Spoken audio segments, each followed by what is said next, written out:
Okay, everyone, we are back. We have another video for you. Not quite an ordinary car review. We're doing something a little bit different today. So, Ethicars as a business has recently gone through some upgrades, transitions, I suppose, if you want to put it that way, in the business side of things. So, we've introduced a lot of new systems and ways of doing things.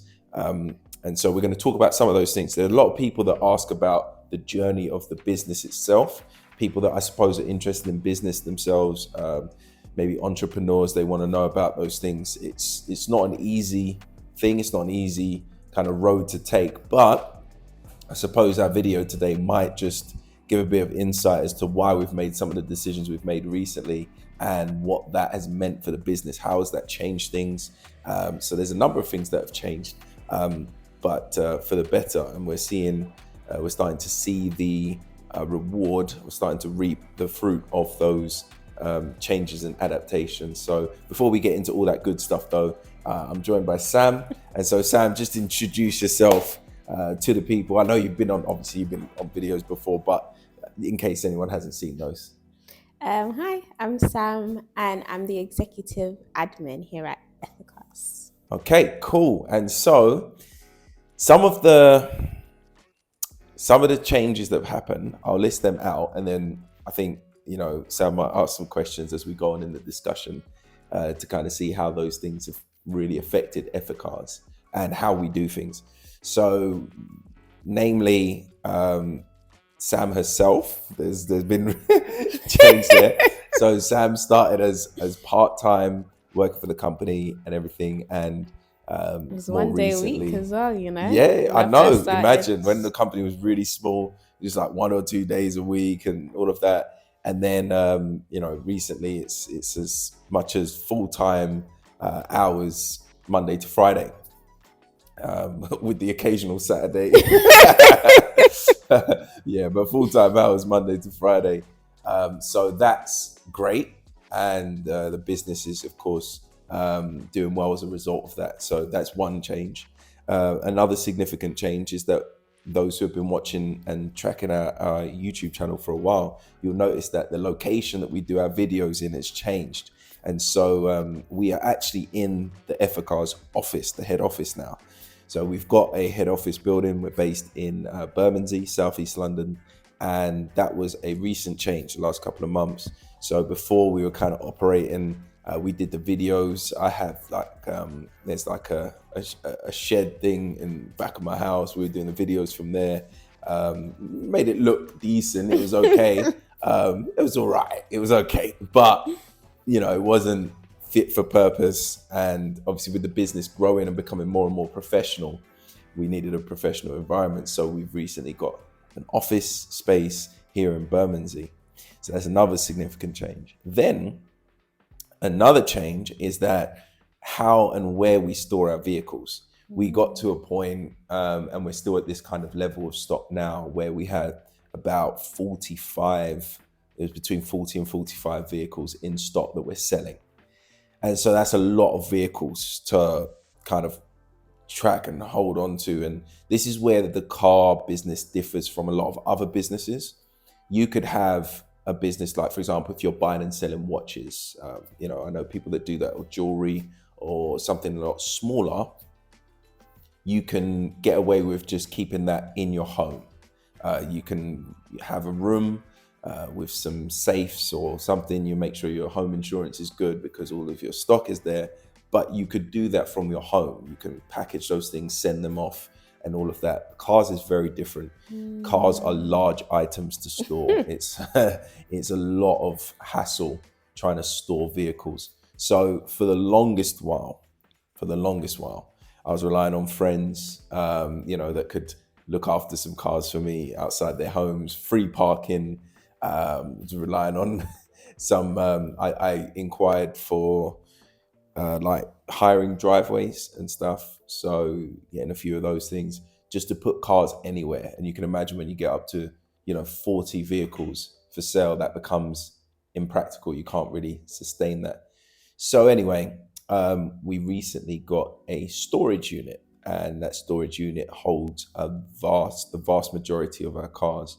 There are still some cars we have to have outside of that because, there's ups, highs and lows, I suppose, when it comes to stock. Sometimes we've got more stock than other times, but majority of our vehicles are in the storage unit, and obviously that bears its own cost. So those are some of the recent changes. We're going to talk about how those changes, affect the business and how we run. But those are some of the significant changes of recent. And when I say of recent, I mean most of that's happened in the last 3 to 4 months. It's probably all happened within that time. So it's a real big push, a real big acceleration for the business. And so we've been speaking to, new keen investors and things like that, want to see growth. Ethicars is in that period of growth, and we're pushing aggressively towards our goals. And so that's a good thing. I'm glad about that. And so, so Sam, I suppose I'll kind of flick it over to you a little bit to see if there's anything that you want to ask me specifically about those changes and what that might mean for the business. Yeah, so I think my first one would be, what does your working day now look like now that you have an office space and a storage unit? Because obviously I've known from before what your working day looks like before that. So how does it look now? Yeah, the working day before that was chaos, but it's brought a lot of order now, definitely, to the business and to just for myself as well. Getting it into the office and having an environment where you know that this is for work, it does really help from a very personal level. It helps knowing that when you leave that door and you close the door, you're supposed to be closing the door on work, at least. It's made it a lot easier because before my office was in my home and it's like right across from my bedroom and all of that. And it's just like, there's too many, it's too much. So it's like, in your home, you want to be able to switch all of that off, forget about the crazy things that have happened or the troubles or the stresses. And you want to be able to kind of have that as your refuge, I suppose. So that's been really helpful. It's been really nice having that structure coming out. The only thing that is a little bit of a kind of a bugbear for me is just that where I live, the direction that I come into the office at that time of the morning, the traffic is horrendous. So the journey without traffic could be as quick as, I think the best I did, it was late in the evening, was about 17 minutes, right? 17 minutes, no traffic, smooth. With traffic, you could be talking an hour and 10, no exaggeration, hour and 10 easily. So I kind of give myself an hour to get to the office. That's the only downside. Going back's not as bad, usually about 35 minutes, depending on traffic as well, but it's going to. And so anyone who has to cross Blackheath to get to their place of work will understand exactly what I'm talking about. It's the crossing over Blackheath. That's where it's really particularly bad. But so. Yeah, I say the same for me. It has put a lot of structure to my days. Like when I switch off on a Friday evening, I'm able to like fully switch off until the Monday. Unless the phone rings. Because you can't control the customers when they call. But at least you can kind of just divert it and, I'll usually be available throughout the weekend with customer calls and stuff. So, for yourself, it's quite handy. Again, that structure, all right, after that time, call this number, speak to this person, and then we can still, the business kind of ticks over. And it's handy as well, for those that don't know, we do have a sales team, a commission-based sales team that do a lot of sales. And so, so diverting customers that way is also helpful as well, to help with some structure. So not everything has to be done by ourselves, which is good. And I think something I've noticed more so recently, and probably something we didn't mention at the beginning, but us now being like more official on Autotrader. Yes. A lot of people, when they inquire, they're like, what is your office opening times? Yes. So they know that They don't expect Do you to be round the clock. Do you get Yes, what I mean? yeah. And it's good because Yeah. it's like, if people say that they're coming at a certain time, you can guarantee They're gonna that respect it. Yeah, Yeah. absolutely. I didn't say that at the beginning. Actually, I forgot about that. We have recently made a big change. Is that I historically have always purchased Autotrader adverts. You have to pay for Autotrader individually. And a significant change is that we've become official on Autotrader. We've got a package with Autotrader. It's got our branding on it and everything like that. So our vehicles are advertised as a official dealership, which again, massive change in how we approach with customers and how customers approach us. And so I think with things like that, you can, for those who are interested in that journey, you can actually begin to, because you're a bit more established, if you're providing that kind of quality and service, you can then increase your prices slightly to reflect the same. And the customers, that caliber of customer, they expect that anyway because they want that level of service, as opposed to it being Joe Bloggs selling from the side of the street, which doesn't seem very official. Even the office itself, recently we had a customer, he bought a Porsche from us, a Porsche Boxster, came into the office, closed the sale here, did the paperwork here. And that's a nice feeling, that the customer can come into an environment, it's a professional environment. We don't have to just sit in the cold in the car or lean over the top of the car to do the paperwork. They can come in, feel relaxed, and offer them some water or coffee, things like that, and really take care of our customers. So we're looking forward to doing many more of those as a result. Recently, we had our graphic designer, XO31. If you want the information, let me know. But he did our new website, and so we upgraded our website. We were at ethicars.co.uk. We've done a new domain, so we've actually got both domains, but we've got ethicars.com now.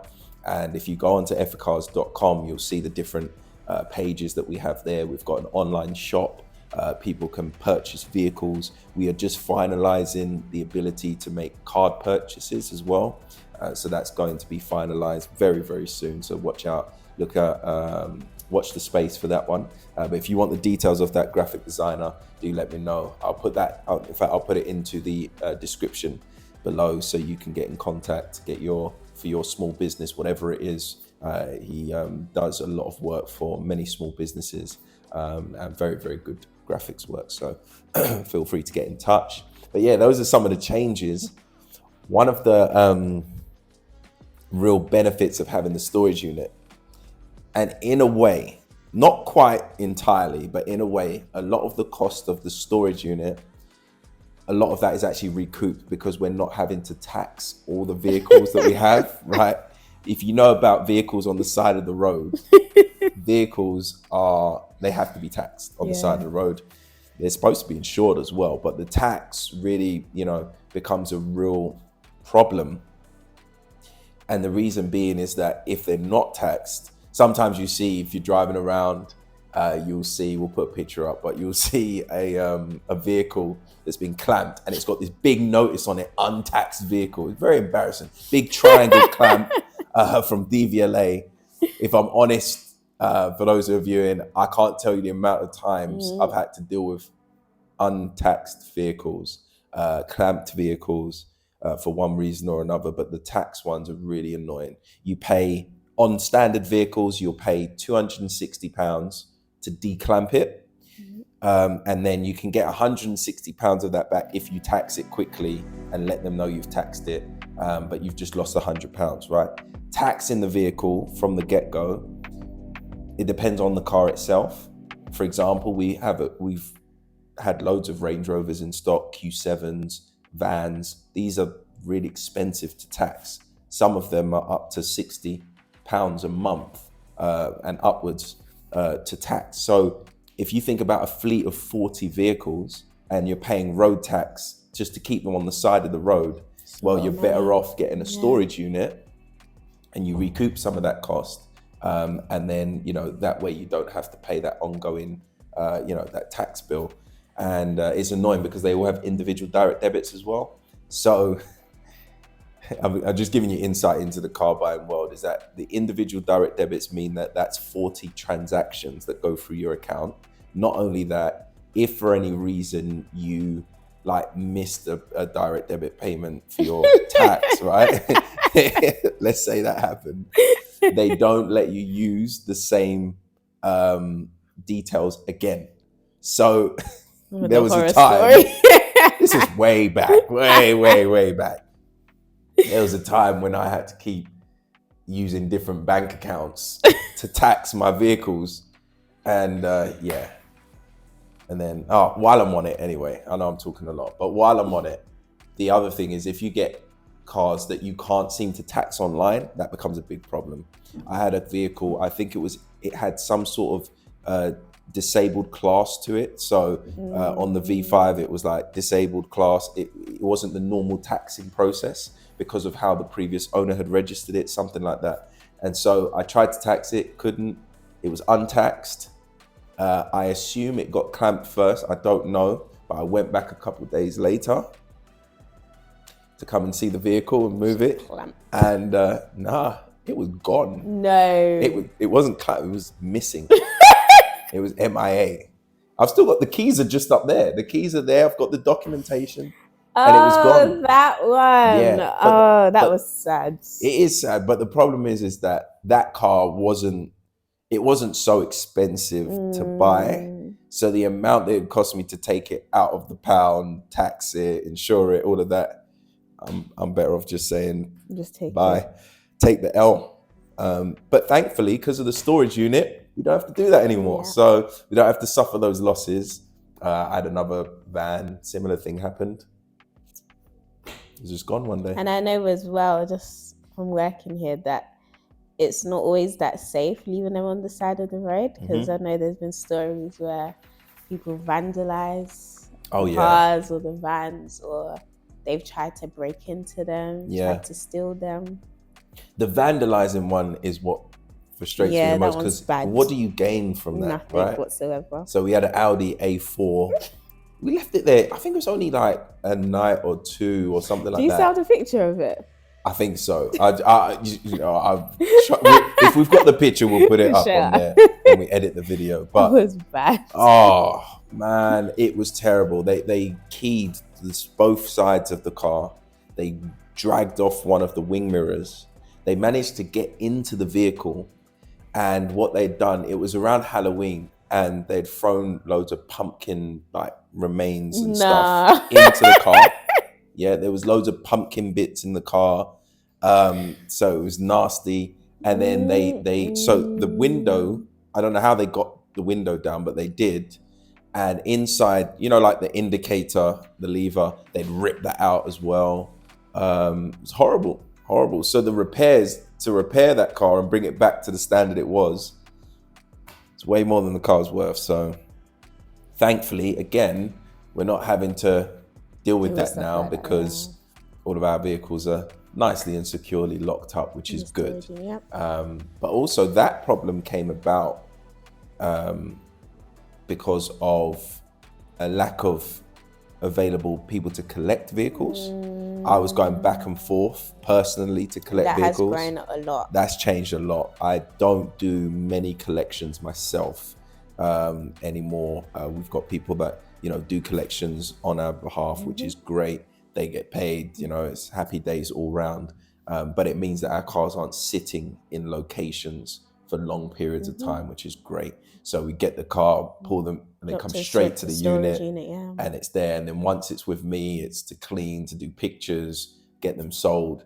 And that's how it goes. We've got a good system now, a good flow, which has been working really well. So yeah.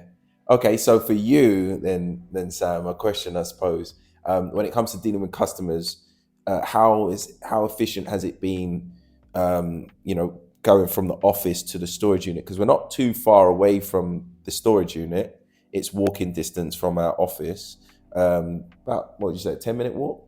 Yeah, about that. I think if you're walking, if you're really walking, then it's like 7. Yeah, but if you're just walking, 10 minutes, about 10-minute walk. How have you found that with customers? Because I know sometimes you have to go over there, especially if I'm not at the office, you go over there deal with the customer? How have you found that?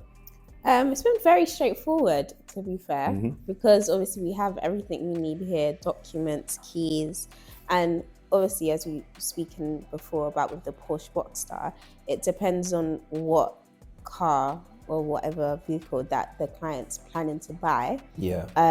Them even knowing that, we have an office space up the road. If you wanna, we're happy to close the cell there and stuff like that. They feel very confident. Because it's like, as you said, it's not Joe Blogs from down the street. Yeah, like it's a business. Yeah, absolutely. Absolutely. And I think I've found as well, sometimes when speaking with customers at the unit or near the unit, like I had a guy, he just met me like Saturday gone. And so a few days ago, we went into the unit and I said, I'll bring the car out to you because there's gates and everything like that. I'll bring the car out. He said, oh no, I can come in. I'd like to see it start from cold, which is a great thing. It's good. And so I said, yeah, sure, come in. So I saw as he came in, I've moved some cars so that he can get to the car that he wants.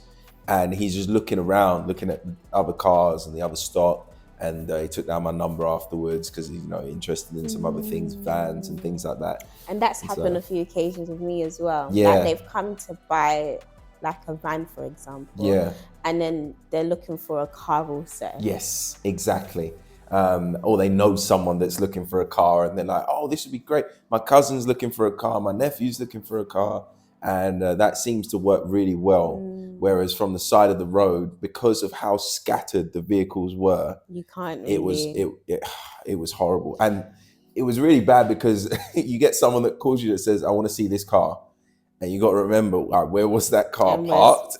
Where it was the location. There have been occasions where it's at 2 different locations. Exactly. And you're like, how am I going to get from here to there and there to there? And it was insane. So, and then worst case scenario, if the sale didn't go through and you had to do all of that. Oh no.